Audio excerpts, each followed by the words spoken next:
أشهد أن لا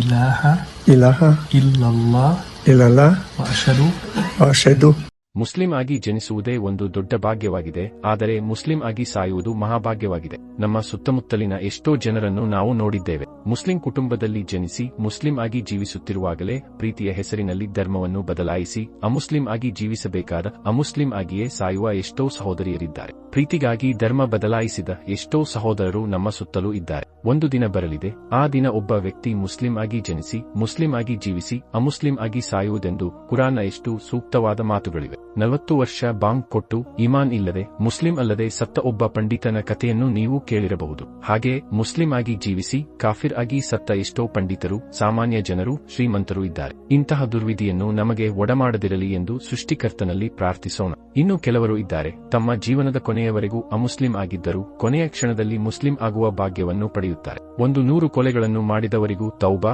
ಪಶ್ಚಾತ್ತಾಪ ಇದೆ ಎಂದು ಹೇಳುವ ಧರ್ಮವೇ ಇಸ್ಲಾಂ. ತನ್ನ ಸಾವಿನ ಹಾಸಿಗೆಯಲ್ಲಿ ಮಲಗಿದ್ದವರೆಗೂ ಅಮುಸ್ಲಿಂ ಆಗಿ ಜೀವಿಸಿ ಕೊನೆಯ ಕ್ಷಣದಲ್ಲಿ ಮುಸ್ಲಿಂ ಆಗಿ ಸಾಯುವ ಭಾಗ್ಯವನ್ನು ಪಡೆದ ಒಬ್ಬ ಜರ್ಮನ್ ಮುಸ್ಲಿಂನ ಕಥೆಯನ್ನು ಇಲ್ಲಿ ಹೇಳಲಾಗುತ್ತಿದೆ. أن لا إله إلا الله وأشهد أن محمدا عبده ورسول الله. الله أكبر.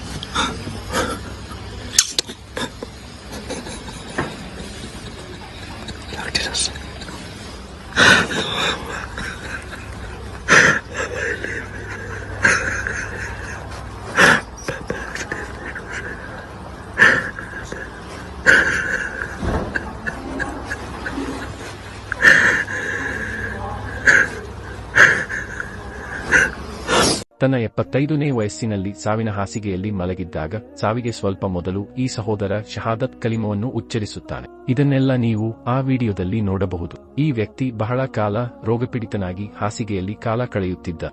ಎಂತಹ ಆಶ್ಚರ್ಯ, ಎಂತಹ ಭಾಗ್ಯವಂತ ಈ ಮನುಷ್ಯ! ಶಹಾದತ್ ಉಚ್ಚರಿಸಿದ ಸಹೋದರ ಆನಂತರ ಸಂತೋಷದಿಂದ ಕಣ್ಣೀರು ಸುರಿಸುವುದನ್ನು ನೋಡಬಹುದು. 25 ವರ್ಷದ ಆ ಸಹೋದರ ಶಹಾದತ್ ಉಚ್ಚರಿಸಿದ ನಂತರ ಆ ವ್ಯಕ್ತಿಯ ಕಿವಿಯಲ್ಲಿ ಶಹಾದತ್ ಹೇಳಿ ಬಾಂಗ್ ಕೊಟ್ಟು ಆನಂತರ ಆ ವ್ಯಕ್ತಿ ಸಾಯುತ್ತಾನೆ. ಎಂತಹ ಭಾಗ್ಯವಂತ ಮನುಷ್ಯ! ಅಲ್ಲಾಹು ನಮ್ಮೆಲ್ಲರಿಗೂ ಇಂತಹ ಸಾವನ್ನು ಕರುಣಿಸಲಿ ಎಂದು ದುಆ ಮಾಡೋಣ.